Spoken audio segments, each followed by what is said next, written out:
ایمل بھاگتے بھاگتے تھک چکی تھی۔ اب اس کے سامنے ایک ندی تھی، بڑی گہری ندی۔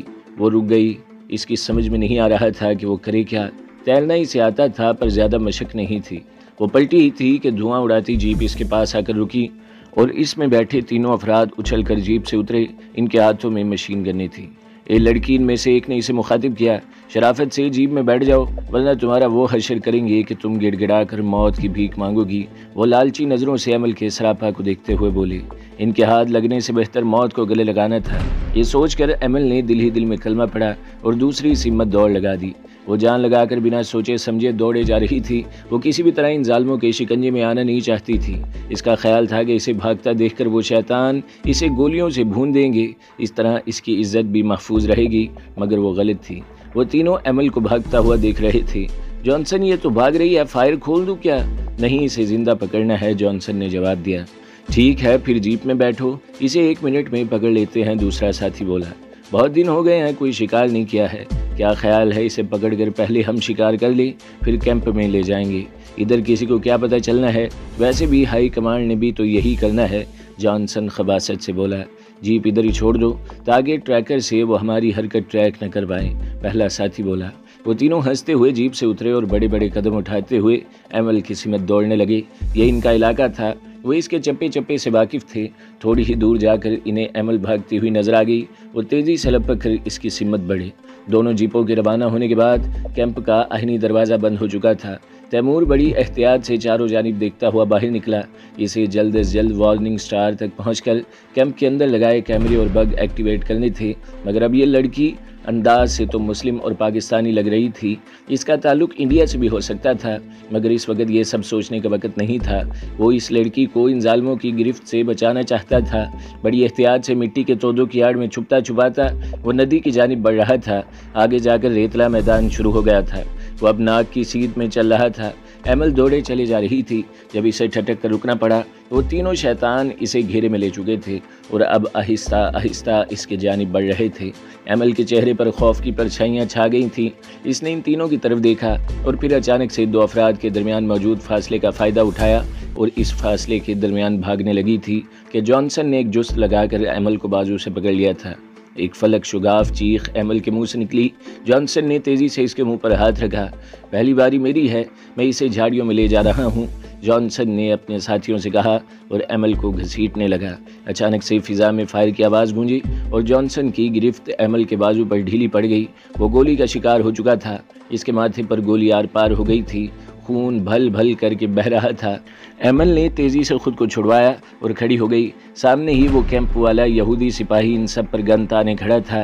دیکھتے ہی دیکھتے 2 فائر اور ہوئے اور وہ دونوں شیطان بھی زمین پر گر گئے۔ تیمور نے سیدھا اس کے دل کا نشانہ لیا تھا۔ ایمل کا یہ خون خرابہ دیکھ کر برا حال تھا۔ اس سے پہلے وہ کچھ کرتی یا کہتی، وہ چلتا ہوا اس کے پاس آیا۔ مس، یہ مراقبے کا وقت نہیں ہے، فائر کی آواز دور تک گئی ہوگی، اس لیے بھاگو۔ اس دفعہ تیمور نے پہلی والی غلطی نہیں دہرائی تھی۔ اس نے ساکت کھڑی نازک سے ایمل کو اپنے کاندھے پر ڈالا اور تیزی سے دوڑتا ہوا سامنے گھنے درختوں سے ڈھکے پہاڑی علاقے میں داخل ہو گیا۔ کافی دور جا کر ایک گھنے برگد کے درخت کے نیچے اس نے رک کر سانس لیا اور ایمل کو نیچے اتارا۔ تم کون ہو اور ان کے قبضے میں کیسے آئی ہو؟ تیمور نے انگریزی میں پوچھا۔ وہ کسی بھی قیمت پر اپنا آپ سامنے نہیں لانا چاہتا تھا۔ کیا پتا سامنے کھڑی لڑکی کا تعلق کسی ایجنسی سے ہو، کیونکہ کوئی عام لڑکی اتنی مشکلات کا سامنا کر کے اپنی حواس قائم نہیں رکھ سکتی تھی۔ کون ہو تم؟ جواب دو ورنہ ادھر ہی شوٹ کر دوں گا، تیمور پھنکارا۔ ایمل کانپ گئی۔ یہ تو آسمان سے گرا کھجور میں اٹکا والی بات ہو گئی تھی۔ کیا پتا سامنے کھڑا آدمی بھی اس کے بابا کو جانتا ہو اور ایمل کی اصلیت جان کر اسے دوبارہ کیمپ میں لے جائے۔ وہ ششو پنج میں مبتلا تھی جب تیمور نے جو بڑی دیر سے اس کے چہرے کے اتار چڑھاؤ دیکھ رہا تھا اسے مخاطب کیا۔ اوکے مس، مت کھولو اپنی زبان، میرا کام ختم، اب میں اپنے راستے اور تم اپنے راستے۔ یہ کہہ کر تیمور نے ہاتھ جھاڑے اور پلٹ کر جانے لگی۔ ایکسکیوز می، ایمل کی سہمی ہوئی آواز گونجی۔ تیمور اس کی آواز کو انسنا کرتا مزید آگے بڑھا۔ تبھی ساکت کھڑی ایمل کے وجود میں حرکت ہوئی۔ یہ ایک ویران جنگلی علاقہ تھا جہاں دن میں بھی اندھیرا چھایا ہوا تھا۔ ایمل نے چاروں جانب دیکھا اور دوبارہ اسے پکارا، ایکسکیوز می، میری بات سنو۔ پر تیمور نہیں رکا تو وہ بھاگتی ہوئی اسے کراس کر کے اس کے سامنے آ کر رک گئی۔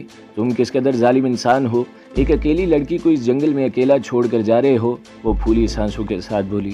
تم میری ذمہ داری نہیں ہو، تیمور نے اکھڑ لہجے میں جواب دیا۔ تو پھر تم نے مجھے ان کمینوں سے کیوں بچایا، بولو، ایمل نے سوال کیا۔ بس تم پر رحم آ گیا تھا، لیکن اب اور نہیں، میں کسی انجان کی مدد نہیں کرتا، اس لیے مس تم اپنا راستہ لو، تیمور روڈلی بولا۔ آئی ایم سوری سر، میرا نام سکینہ ہے، میں اسلام آباد سے ہوں۔ اب کہ ایمل نے شرافت سے اپنا تعارف کروایا، مگر اپنے گھر بیٹ مین کی بیوی کے نام سے وہ ابھی بھی اس اجنبی پر ہرگز یقین نہیں کر سکتی تھی۔ اس وقت تو بس وقت پڑنے پر گدھے کو باپ بنانے والی مثال تھی۔ سکینہ، تیمور نے غور سے اس کی نازک سی جینز اور کرتے میں موجود لڑکی کو دیکھا، جو کہیں سے بھی سکینہ ٹائپ نہیں لگ رہی تھی۔ تیمور کی نظروں سے الجھ کر ایمل نے اپنے اوپر نظر دوڑائی۔ اس کا اسکارف غائب تھا، دائیں بازو کی آستین اوپر سے پھٹ چکی تھی۔ وہ گھبرا کر خود کو سمیٹتی ہوئی پیچھے ہٹی۔ تیمور کی زیرک نظریں ایمل عرف سکینہ کی شرم و گھبراہٹ بھانپ چکی تھی۔ عجیب تھی یہ لڑکی سکینہ، کبھی جوش سے آہنی دروازہ پھلانگتی بھاگتی ہوئی مضبوط، تو اب اس کی نظروں سے خود میں سمٹتی ہوئی عجیب مسٹری نما لڑکی تھی۔ تیمور نے اپنی نظریں اس پر سے ہٹائیں۔ اوکے مس سکینہ، یہ بتاؤ تم ان لوگوں کے ہتھے کیسے لگی؟ تیمور نے اگلا سوال کیا۔ سر آپ بھی تو ان میں سے ہیں، پھر آپ میری مدد میں کنفیوز ہو رہے ہیں، آپ کون ہیں؟ ایمل نے جواب میں سوال داغ دیا۔ میرا نام ایگل ہے اور بس۔ اب جلدی سے شروع ہو جاؤ، تم ادھر کیسے آئی ہو؟ تیمور عرف ایگل نے سنجیدگی سے پوچھا۔ سر میں، ایمل سوچ میں پڑ گئی۔ سر میں کالج جا رہی تھی جب کسی نے میرے سر پر زور سے کچھ مارا، اور پھر جب مجھے ہوش آیا تو میں ادھر ان لوگوں کے درمیان میں تھی۔ ایمل نے سوچ کر بات بنائی۔ ویسے ایگل سر، یہ کون سا علاقہ ہے؟ اسلام آباد سے کتنا دور ہے؟ اور یہ لوگ کون ہیں، آپ بتا سکتے ہیں کیا؟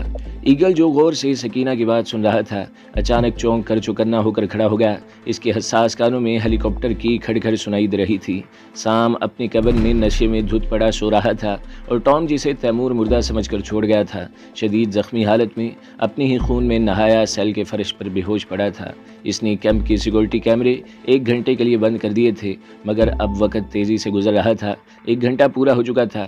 کیمپ میں انڈر مانیٹر روم میں شفٹ پر موجود آدمی اپنے فون پر چیٹنگ میں لگا ہوا تھا۔ وہ گاہے بگاہے سر اٹھا کر سامنے لگی اسکرین پر بھی نظر ڈال رہا تھا، جہاں ساری رہدریاں اور کمرے کے مناظر نظر آ رہے تھے۔ کافی دیر بعد جب اس نے سر اٹھایا تو چونگا سیل نما کمرے میں ٹام خون میں ڈوبا ہوا فرش پر پڑا تھا۔ اس نے تیزی سے سام سے رابطہ کرنا چاہا، پر کوئی جواب نہیں ملا۔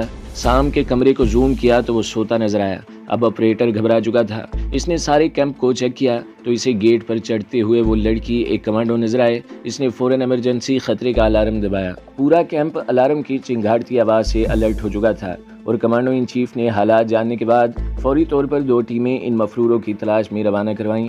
ٹام کو ڈاکٹر کے حوالے کیا، اور اب وہ سام کے کمرے میں کھڑا کافی دیر سے سام کو ہوش میں لانے کی کوشش کر رہا تھا۔ بڑی مشکل سے بھاری ہوتے سر کو تھامتے ہوئے سام اٹھا۔ سارے حالات جانتے ہی اس کا سارا نشہ ہورن ہو گیا۔ فوری طور پر ہیلی کاپٹر سرچ شروع کروائی جائے، اندھیرا ہونے سے پہلے مجھے وہ دونوں چاہیے، سام پھنکارا۔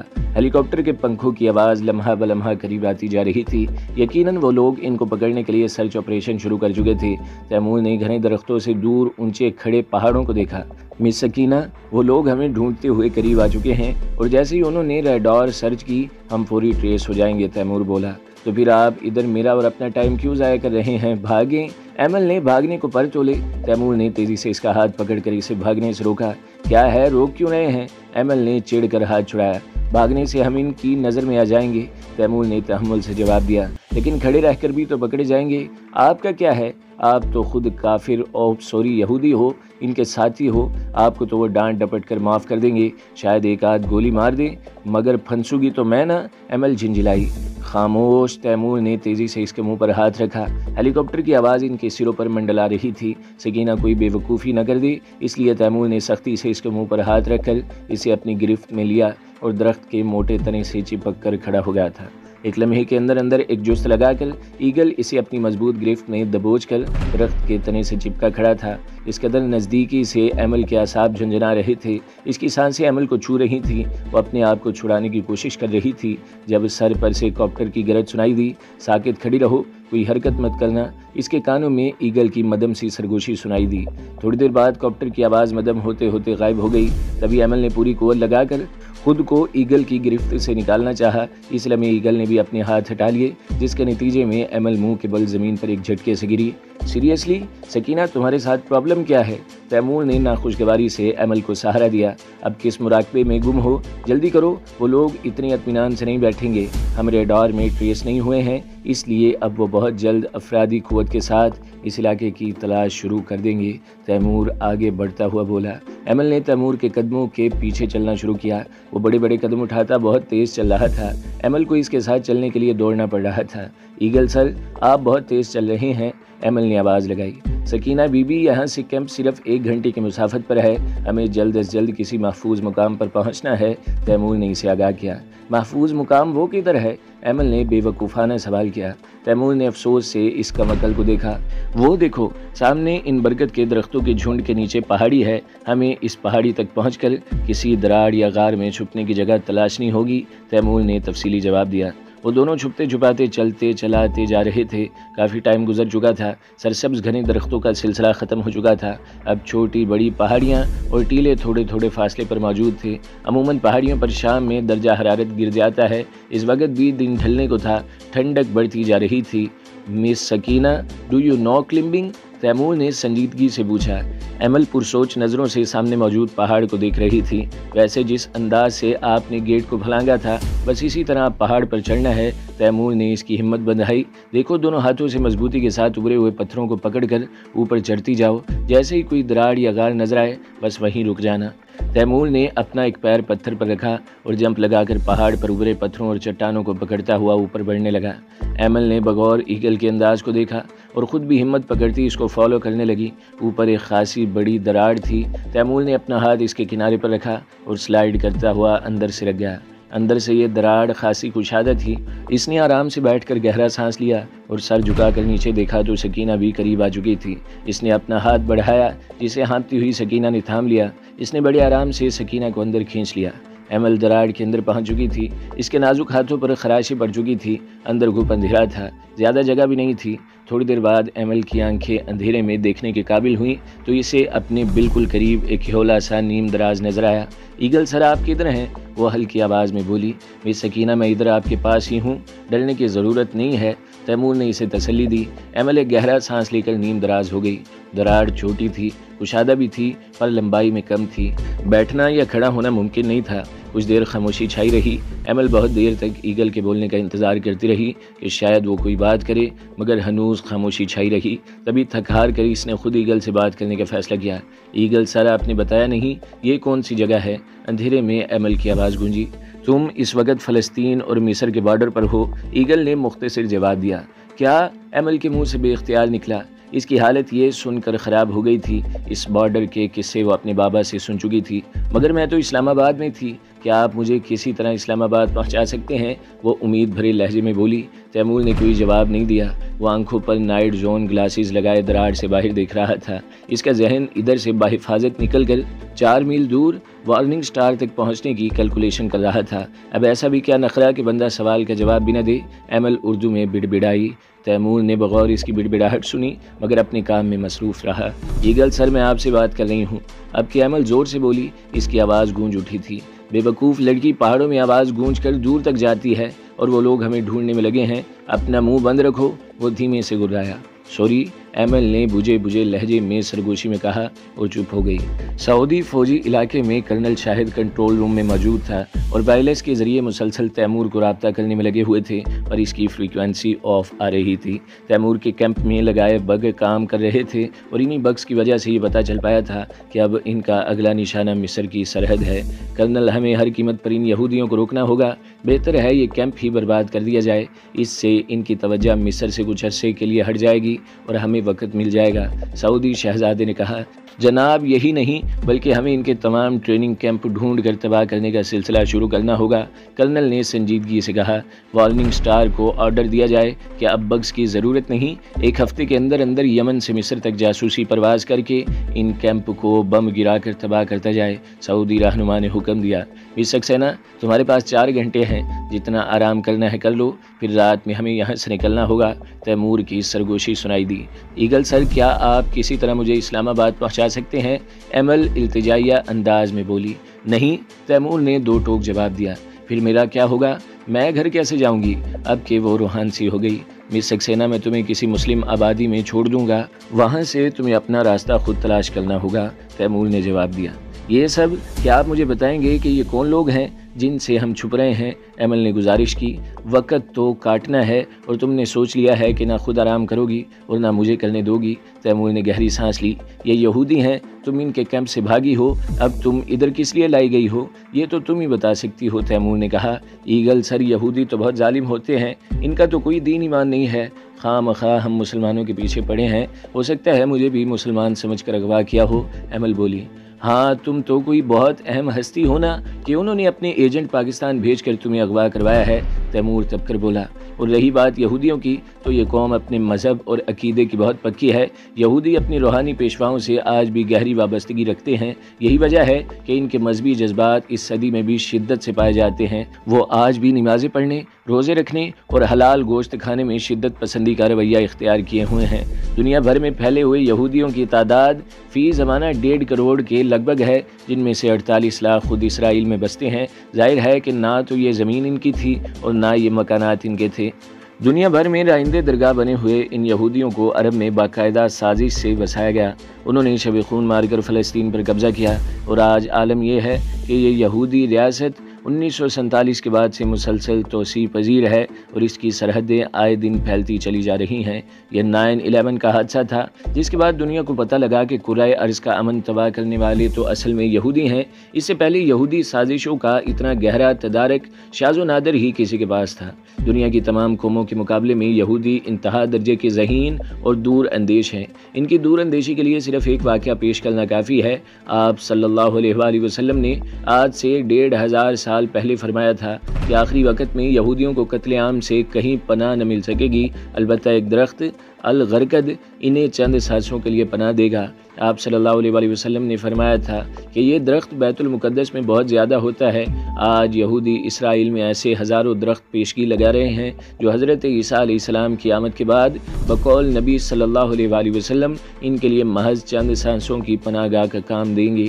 ان یہودیوں نے بڑے بڑے بین الاقوامی کاروبار مثلاً لیبر برادرز، پیپسی، کوک اور میکڈونلڈ وغیرہ عالمی طور پر پھیلائے، جس کی وجہ سے پہلے عیسائی اور اب مسلمان افراد معاشی طور پر ان کے غلام بنتے چلے جا رہے ہیں۔ عیسائیوں کو ہر لحاظ سے ڈھیر کرنے کے بعد پھر کہیں جا کر یہودی مسلمانوں کی طرف متوجہ ہوئے۔ ایک دشمن پر قابو پانے کے بعد انہیں محسوس ہوا کہ بہرحال مسلمان بھی ان کے لیے دشمن ثابت ہوں گے۔ ایک اور وجہ یہ بھی ہے کہ یہودی صرف اپنے مذہب ہی کو اعلیٰ ترین مذہب جانتے ہیں۔ دوسری طرف انہوں نے حضور اکرم صلی اللہ علیہ وآلہ وسلم کی دجال اور اپنے بارے میں احادیث پڑھی ہوئی ہیں۔ ہوشیار دشمن ہر حال میں چوکنا رہتا ہے۔